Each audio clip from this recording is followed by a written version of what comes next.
Siamo con Fausto Pozzan al termine dell'incontro che ha visto i padroni di casa dell'Hockey Breganze vincere per 6-2 con il Follonica.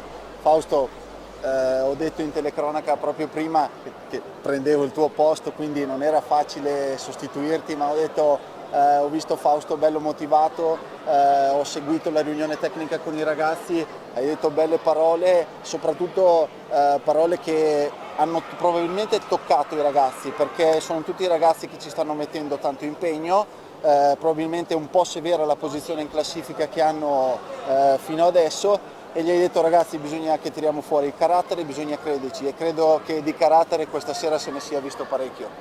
Grazie Renato. Guarda, lo sport, e tu lo sai perché lo hai praticato a livelli importanti, anche se è uno sport diverso, è fatto di emozioni, quindi bisogna riuscire a toccare la sfera emozionale dei giocatori.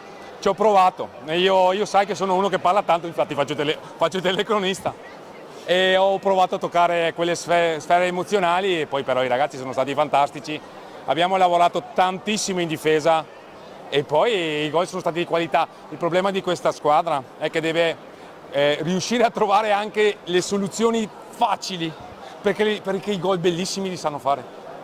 Abbiamo visto, ho detto in telecronaca insieme a Gabriele Tiella, allenatore dell'A2 che sta andando molto bene, abbiamo visto nel primo tempo, personalmente avendo seguito in panchina i ragazzi dall'inizio della stagione, probabilmente un Breganze simile a quello visto fino adesso. Il vero passo diverso l'abbiamo visto nel secondo tempo, dove il Follonica, che non per niente è quarto in classifica, ha iniziato a spingere, il Breganze non ha perso la testa, ha tirato fuori veramente negli ultimi 10 minuti, che era proprio, come ha detto anche Gabriele, il punto di svolta, gli ultimi 10 minuti dove sembrava quasi il Breganze si dovesse difendere, invece è proprio lì che ha trovato il viatico giusto per, diciamo così, ci passino il termine, ci perdonino, dilagare nel punteggio.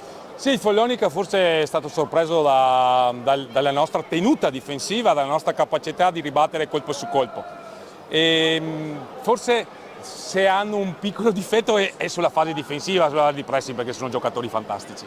Hanno delle qualità tecniche veramente invidiabili e meritano la posizione che hanno, secondo me vanno fino in fondo per un posto al sole nei playoff e anche delle Final 8 di Coppa Italia.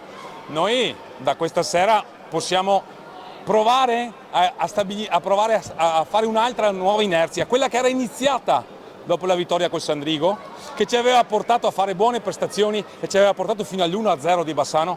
Poi da lì è iniziata purtroppo una discesa che ci ha complicato la vita. Io sono qui per provare a dare una mano, a provare a creare questa inerzia, e speriamo che questa serata possa insegnarci che noi possiamo e dobbiamo discutere tutte le partite con tutti gli avversari con l'obiettivo finale della salvezza. Benissimo, complimenti ancora Fausto, grazie. Grazie a te, alla prossima. sono sicuro che hai fatto un ottimo lavoro anche tu. Ci proviamo, grazie. grazie.